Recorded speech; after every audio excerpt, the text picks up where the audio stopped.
In this video, I'm going to tell you the 5 crucial things you must do in order to lower your risk of doing your ACL the first, second, and even third time, since I did my ACL about 12 months ago and I'm now performing better than I ever have.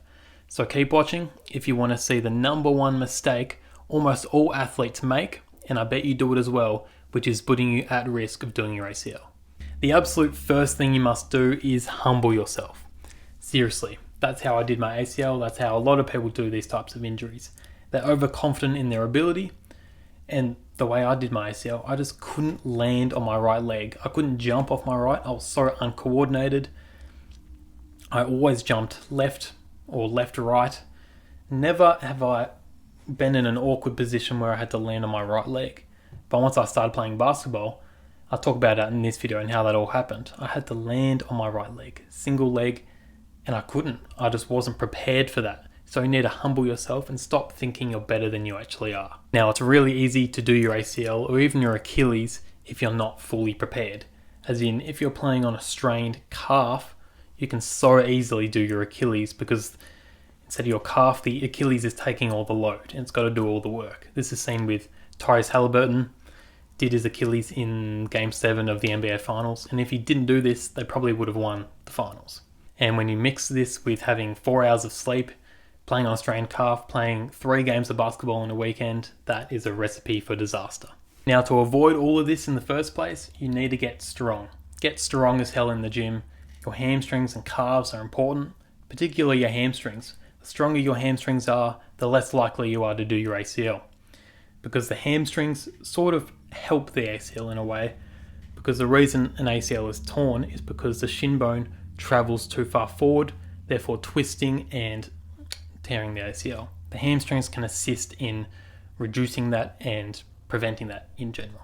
Now, a lot of people use deadlifts and hamstring curls to train the hamstrings, and that's good, but I've found Nordic curls have been amazing for me.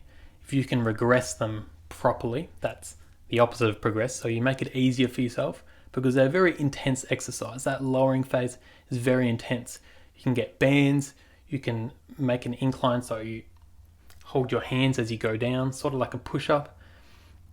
Keep progressing that until you can get a full negative, which is where I'm at the moment. Now I'm working on getting up. This is my main hamstring exercise. I just love it. Find exercises you love. I just do this and I love it, and I'm getting stronger.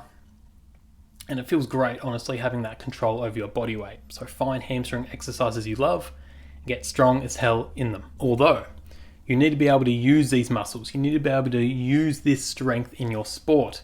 That's where speed, plyometrics come in. Now, plyometrics are a great tool, don't get me wrong, but there's a time and a place for them.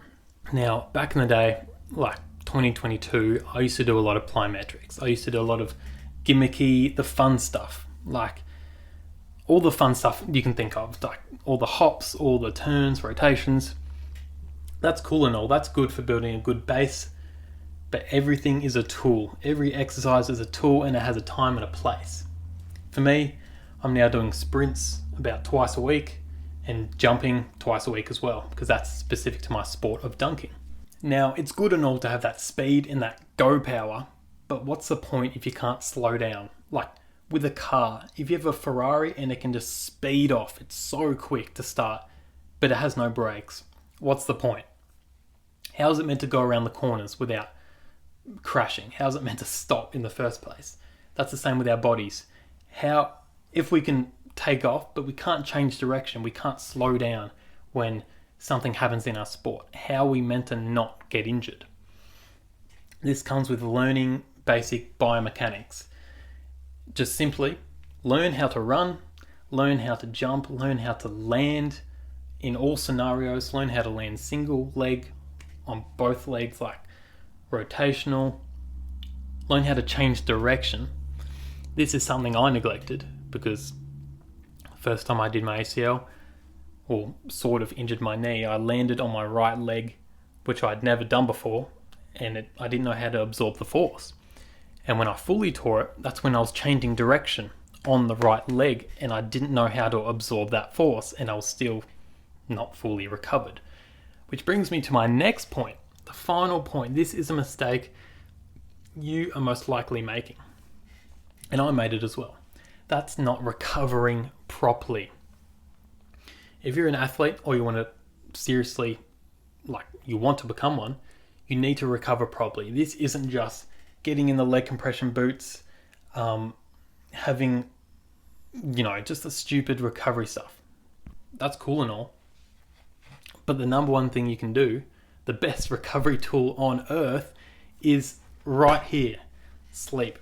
Go to bed at the same time every night. I go to bed at 10, wake up at 7, 9 hours every night without fail.